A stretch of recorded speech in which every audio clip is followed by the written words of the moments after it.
오늘 말씀은 추수감사절의 유래와 의미에 대해서 우리가 함께 생각을 나눠보고자 하는 것입니다. 추수감사절의 유래를 보면 영국 국교에 대한 반대를 청교도들이 했고 그것에 탄압을 심하게 받습니다. 그래서 그들은 1620년 신앙의 자유를 찾아서 새로운 대륙으로 이주하게 되었습니다.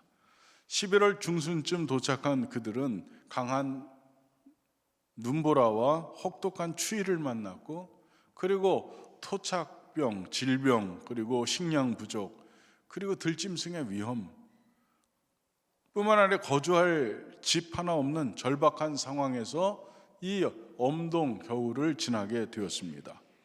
그의 겨울 2, 3개월을 지내는 동안에 102명이었던 청교도들의 숫자가 50명만 남았습니다. 52명이 죽고 50명만 남았습니다. 생존자는 50명뿐이었고 그 중에 다수는 건강이 쇠약해지고 질병에 걸려서 참 어려운 신음하는 삶을 지냈다고 했습니다. 건강한 사람은 그저 6, 7명에 불과했는데 그들이 나머지를 다 이렇게 돌보면서 지낸 그 참담한 시간이 지나갔습니다. 따뜻한 봄날이 찾아왔고 생존한 청교도들은 땅을 개간했고 씨를 뿌리고 가꾸어서 그의 가을에 기대 이상의 추수를 그는 거두게 되었습니다. 그리고 그들은 하나님 앞에 눈물로 감사했습니다. 그들은 시편 126편 6절 눈물을 흘리며 씨를 뿌리는 자는 기쁨으로 단을 거두리로다 라고 하는 그 말씀을 하나님 앞에 올리면서 그들은 그 눈물과 감격의 첫 번째 추수감사절을 지냈다고 합니다.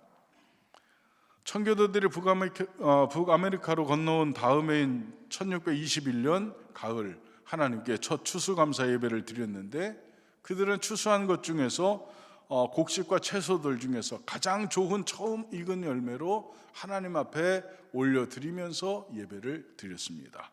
오늘 우리 교회 강단에도 맛있는 과일들이 이렇게 있는데 이것이 그냥 보기 좋으라고 놓은 것이 아니라 이 열매를 우리들에게 허락하신 주님께 감사드립니다 라고 하는 무언의 감사의 표현들입니다. 그들의 기도 중에 이런 기도가 있습니다. 우리는 대서양을 건너와 여러 친구들을 잃었습니다. 그러나 하나님은 우리에게 기대했던 것보다 더 많은 것을 주셨습니다. 하나님의 은혜에 감사하며 하나님께 첫 열매를 드리나이다 라고 기도했습니다. 청교도들은 마음으로 감사했고 첫 번째 추수감사절 예배를 드렸는데 첫날인 주일에는 온종일 하나님께 기도드리고 찬송 부르며 말씀으로 묵상했습니다. 그들은 온종일 하루 종일 성전에서 기도와 찬양과 말씀으로 하나님 앞에 있었습니다. 여러분 오후 2시에 우리가 문화축제가 있는데 그때도 여러분이 이 자리를 지킬 수 있기를 간절히 부탁합니다. 그들은 그렇게 하나님 앞에 그 하루를 온전히 드렸습니다. 둘째 날에는 칠면조 요리와 감자 옥수수 요리 등을 만들어서 믿음의 형제들과 서로 나누어 먹었습니다.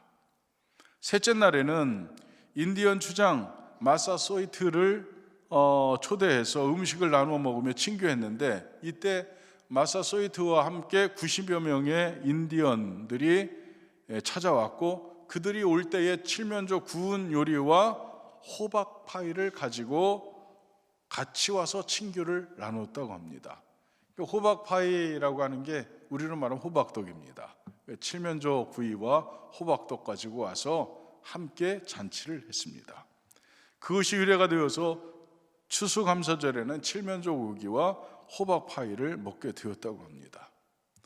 여러분 우리가 이들이 지낸 첫 번째 추수감사절을 한번 깊이 들여다볼 필요가 있습니다.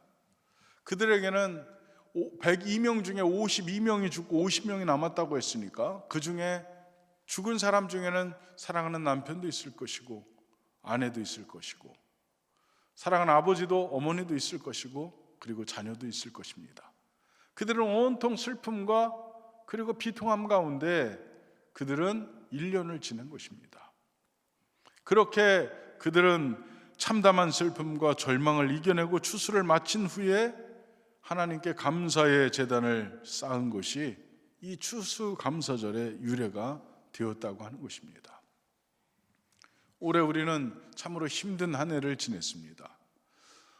지난 2023년 계속 예배를 드리면서 저는 여러분의 얼굴을 계속 주시하면서 예배를 드리는데, 밝은 얼굴의 사람 몇 번 못 보고 대부분 어둡고 힘들고 어려운 그런 얼굴, 그런 표정으로 여러분은 하나님 앞에 예배 드렸습니다. 그만큼 우리는 힘들고 어려운 시기를 지난 것이 분명합니다. 전쟁은 곳곳에서 일어났고 자연재해가 있었습니다. 경제적인 갈등 때문에 경제 부국들이 서로 충돌하는 그런 사이에서 약소국들은 참으로 힘들고 어려운 기근 같은 그런 아주 흉년 같은 그런 해를 지낸 것이 금년입니다. 우리나라는 수출에 빨간 신호가 들어왔다, 이런 보도를 여러 번 들었고, 주식은 폭락했고, 그리고 직장은 장담할 수 없었고, 그리고 청소년들 직장을 구하지 못해서 집 밖으로 나오지 않는 청년들이 우리 이 나라에 얼마나 많이 있는지 모릅니다, 현재. 그러니 우리는 지금 힘들고 어려운 혹독한 겨울 같은 그런 한 해를 지냈을 수도 있습니다. 그러나 가족을 잃어버리고, 그리고 힘들고 어려운 자연 환경과 여건 속에서도 굴하지 않고 끝내 승리해서 하나님 앞에 감사 예배를 드렸던 그 청교들과 같이 여러분도 그런 감사를 이 시간 드릴 수 있기를 주님의 이름으로 축복합니다. 두 번째는 추수의 법칙입니다. 추수에는 법칙이 있다는 것입니다. 그 추수의 법칙은 우리가 일상에서 심고 거두는 일이 늘 반복되니까 추수가 아주 당연한 것처럼 생각될 수 있습니다. 씨 뿌리는 농부가 씨를 뿌리고, 그리고 여름에 자라나고 가을에 거두는 거, 이 해마다 계속 반복되는 일입니다. 그러니까 이것은 그냥 일어나는 일이다, 이렇게 생각하기가 쉽습니다. 그러나 자연의 법칙, 이런 하나님의 축복의 법칙이 아니면 어찌 우리가 이것을 얻을 수 있겠는가라고 하는 그런 근본적인 물음을 이 추수감사에 한번 가져보자는 말씀이 되는 것입니다. 여러분, 한 알의 씨앗이 땅에 떨어져서 썩어서 많은 열매를 맺는 것은 참으로 놀라운 역사입니다. 기적 같은 일입니다. 하나를 심었는데 하나가 나는 것은 당연하다고 생각이 되어지는데, 하나를 심었는데 어떻게 그 하나에서 이렇게 엄청난 결과가 나올 수 있는가? 그래서 하나님의 은혜, 하나님의 축복이 아니고서는 해석할 길이 없는 것입니다. 그러나 여러분은 인생의 모든 정황 가운데, 그 해석 가운데 하나님의 은혜를 꼭 포함시켜서 해석하지 않으면 우리들의 인생은 이해될 수 없는 것입니다. 이러한 역사를 이루시는 하나님의 원칙을, 추수의 법칙을 통해서 우리는 배울 수 있는 것입니다. 첫 번째 법칙은 심은 대로 거둔다는 것입니다. 갈라디아서 6장 7절에 보니까 스스로 속이지 말라. 하나님은 업신여김을 받지 아니하시나니 사람이 무엇으로 심든지 그대로 거두리라. 스스로 속이지 말라는 것입니다. 스스로 속이지 말라고 하는 의미는 하나님께서 모르실 것이라고 생각하지 말라는 것입니다. 우리들이 일상을 살아가면서 이 일은 하나님 모르실 거야, 나만 하는 일이야, 이렇게 스스로 속이지 말라는 것입니다. 사람이 무엇으로 심든지 그대로 거두리라. 이것은 하나님의 심판으로 나타날 열매를 이야기하는데, 여러분 착하게 사시기를 축복합니다. 의로 살고 진리로 살고 바르게 살고 선을 행하고 이렇게 하라는 것입니다. 좋은 것을 행하면 하나님께서 좋은 것을 거두게 하신다는 것입니다. 그러니 심은 대로 거둔다고 하는 이 법칙을 여러분은 꼭 잊지 않기를 바랍니다. 자연의 세계에 추수의 법칙이 있다면 영적인 세계에도 그대로 적용되고 있습니다. 갈라디아서 6장 8절에 보면 자기의 육체를 위하여 심는 자는 육체로부터 썩어질 것을 거두고 성령을 위하여 심는 자는 성령으로부터 영생을 거두리라 하였습니다. 여러분, 자기를 위해서 심는 자는 누구를 이야기합니까? 욕심과 탐욕으로 심는 사람들을 이야기합니다. 여러분, 땀 흘려 일하고 허리가 휘도록 일하고 쉬지 않고 일하고 왜 그렇게 일합니까? 잘 먹고 잘 살려고 그렇게 일하는 거죠. 그렇게 사람들은 인생의 모든 에너지를 욕심과 탐욕에 쏟아붓는 사람들이 사실 너무나도 많습니다. 그런데 여러분 한번 생각해 보시기 바랍니다. 여러분이 하나님의 부르심을 받을 때, 쉽게 말해서 죽을 때 그거 가져가느냐? 근원적인 질문입니다. 당신 죽을 때 그 재물 가지고 갑니까? 그거 묻고 싶은 것입니다. 하나님께서 육체로부터 썩어질 것을 거둔다고 했습니다. 썩어진다라고 하는 것은 흩어져서 분해된다. 그래서 결국은 소멸되는 것을 이야기합니다. 다시 말해서 바람에 휙 날려서 사라지는 것을 의미하고 있습니다. 여러분, 인생을 욕심과 탐욕으로 살아가면 나중에 인생 말미에 죽음을 눈앞에 두고 내 인생이 아무것도 아니었구나 라고 하는 탄식과 비통 가운데 우리는 빠질 수밖에 없습니다.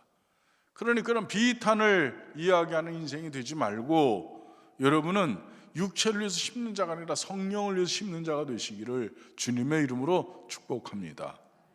성령을 위해서 심는다고 하는 것은 그의 나라와 그의 의를 구한다는 것을 이야기합니다. 그의 나라와 그의 의, 하나님의 뜻을 구하는 것입니다. 여러분, 하나님의 뜻은 무엇입니까? 이웃 사랑하는 거죠. 하나님을 사랑하고 이웃을 사랑하는 것, 그것이 하나님의 뜻입니다. 그러니 여러분은 탐욕을 위해서 살지 말고 어떻게 하면 여러분의 이웃에게 기쁨이 될 수 있을까? 어떻게 하면 이웃에게 보탬이 될 수 있을까? 어떻게 하면 여러분이 가진 것을 이웃에게 나눠줘서 눈물 짓는 그들도 웃을 수 있는 사람으로 바꿔놓을 수 있을까를 한번 생각해 보시기를 주님의 이름으로 부탁합니다.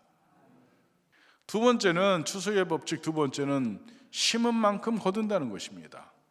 자, 옆 사람과 요즘 사회적인 병폐가 뭐냐 하면 사람들이 대박을 노립니다. 일확천금을 꿈꾸는 사람들이 너무 많습니다. 이게 문제입니다. 사회 폐단, 병폐. 우리 옆 사람에게 인사하겠습니다. 대박 나세요. 자,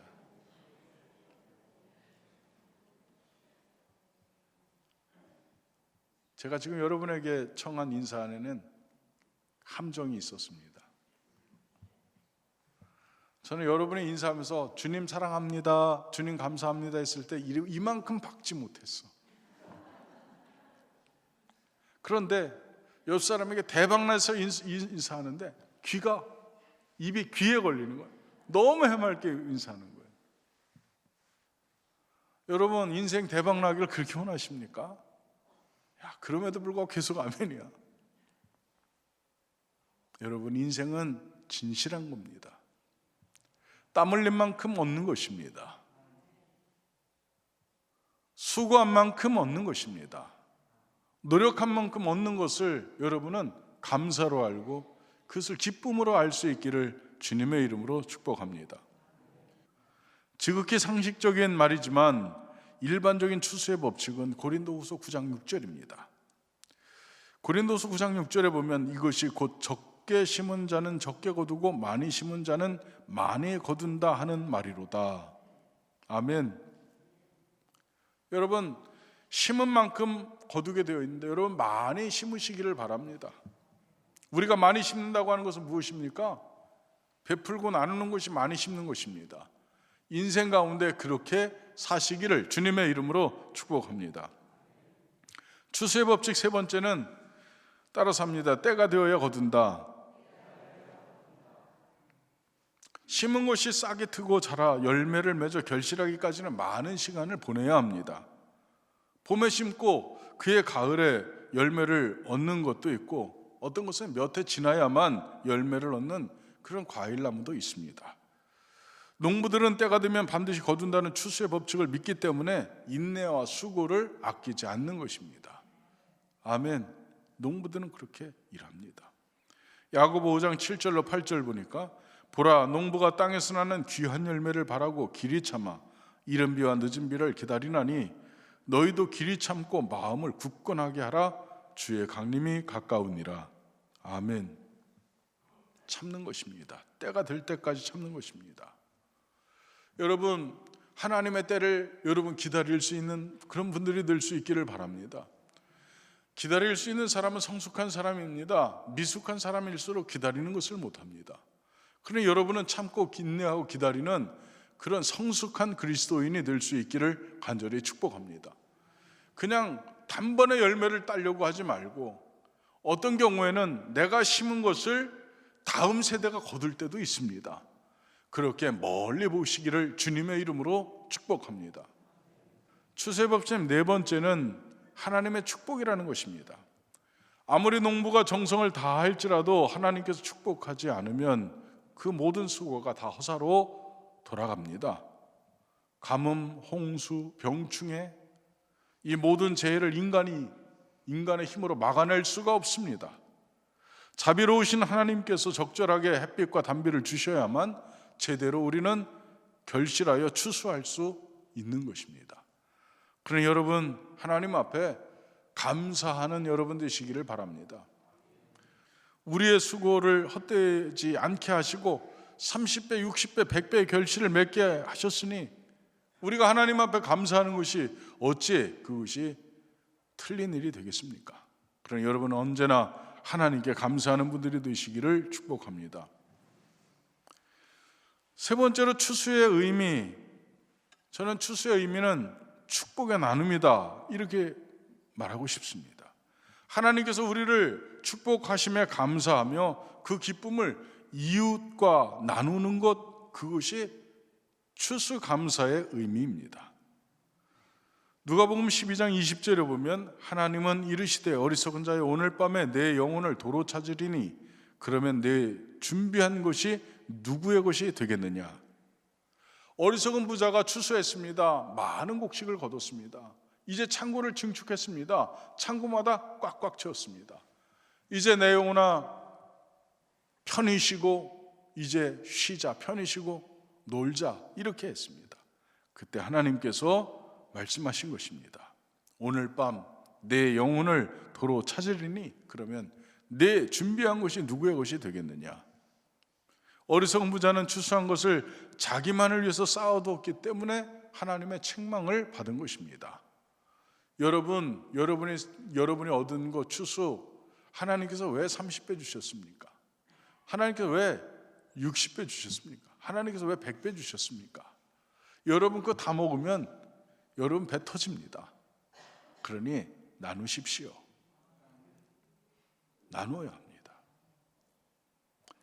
이어지는 누가복음 12장 21절에 보니까 자기를 위하여 재물을 쌓아두고 하나님께 대하여 부요하지 못한 자가 이와 같으니라.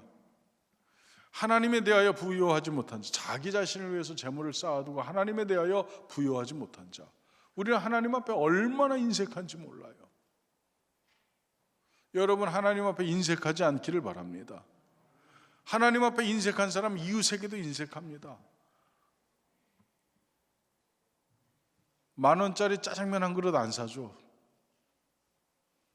여러분 이웃에게 베풀고 또 베푸는 그런 분들이 되시기를 주님의 이름으로 축복합니다. 먼저 추수의 축복을 주의 종들과 나누시기를 바랍니다. 갈라디아서 6장 6절에 보니까 가르침을 받는 자는 말씀을 가르치는 자와 모든 좋은 것을 함께하라, 이렇게 했습니다. 주의 일에 헌신하는 주의 종들을 섬기는 것은 곧 주님을 섬기는 것과 같다, 이렇게 말하고 있습니다. 저는 여러분에게 늘 감사합니다. 여러분들이 저를 얼마나 잘 섬겨주시는지 제가 몸둘 바를 모르겠습니다. 그래서 저는 항상 그렇게 기도합니다. 주님, 감당할 수 없는 사랑입니다. 주님의 이름에 의지해서 제가 이것을 대접받습니다. 주님의 것으로 갚아주십시오. 언제나 그렇게 기도합니다. 저는 선교사님들이 저에게 찾아오면 제가 평소에 먹지 못하는 음식을 그들에게 대접합니다. 제가 평상시에 자보지 못하는 그런 좋은 곳에서 그들을 채웁니다. 제가 가질 수 없을 만큼 그들에게 제가 헌신합니다. 이유가 뭡니까? 그들이 주의 일을 어려운 곳에서 감당하고 있기 때문에 그렇습니다. 그래서 그들을 그렇게 대접합니다. 여러분, 사실 주의 종들은 가진 게 없습니다. 사실 양복 입은 거지입니다. 양복 입은 거지. 다 얻어먹고 삽니다. 그런데 이건 누구 때문에 그렇게 된 것입니까? 주님 때문이죠. 그래서 마태복음 10장 40절에 보니까 너희를 영접하는 자는 나를 영접하는 것이요 나를 영접하는 자는 나 보내신 이를 영접하는 것이니라 했습니다. 그래서 제자들을 너희들을 영접하는 것은 나 예수를 영접하는 것이고 나 예수를 영접하는 것은 하나님을 영접하는 것이다. 그렇게 가르쳤습니다. 주님께서. 제가 여러분에게 대접받자고 한 얘기가 아닙니다. 나누라고 하는 말씀이 되는 것입니다. 그러면서 아울러 성도들과 함께 나눠야 한다고 했습니다. 갈라디아서 6장 10절에 보니까 그러므로 우리는 기회 있는 대로 모든 이에게 착한 일을 하되 더욱 믿음의 가정들에게 할지니라. 더욱 믿음의 가정들에게 할지니라 그렇게 했습니다. 여러분, 추수한 한 부분은 언제나 종자로 써야 합니다. 종자로 남겨놓은 이것은 아무리 배가 고파도 먹어서는 안 되는 것입니다. 농부가 봄이 돌아오면 춘궁기죠. 이제 쌀은 떨어지고 먹을 음식들이 다 떨어졌을 때 남은 것이 씨앗이 이렇게 구석에 이렇게 매달려 있습니다. 그런데 그것을 갖다가 찧어서 밥을 해 먹지 않습니다. 절대로 밥 해 먹지 않습니다. 이유는 뭘까요? 그것은 파종해야 될 씨앗이기 때문에 그렇습니다. 먹지 않습니다. 아무리 배가 고파도. 풀을 캐다가 풀을 뜯어다 먹을지언정 그것은 절대로 해 먹을 수 있는 게 아닙니다. 여러분에게도 그런 부분이 있기를 주님의 이름으로 축복합니다. 오늘 말씀에 보면 한 부분, 추수의 한 부분은 종자로 써야 하는데 이웃에게 착한 일을 하는 것이 곧 종자를 사방에 뿌리는 것과 같은 것입니다. 여러분, 사방에 종자를 뿌려놓지 않으면 거둘 것이 없습니다. 그러나 이웃에게 뿌리시기를 주님의 이름으로 축복합니다. 도와주십시오. 베푸십시오. 나누십시오. 그것이 추수감사절의 의미입니다. 그러니 여러분 모두가 그렇게 할 수 있기를 간절히 축복합니다.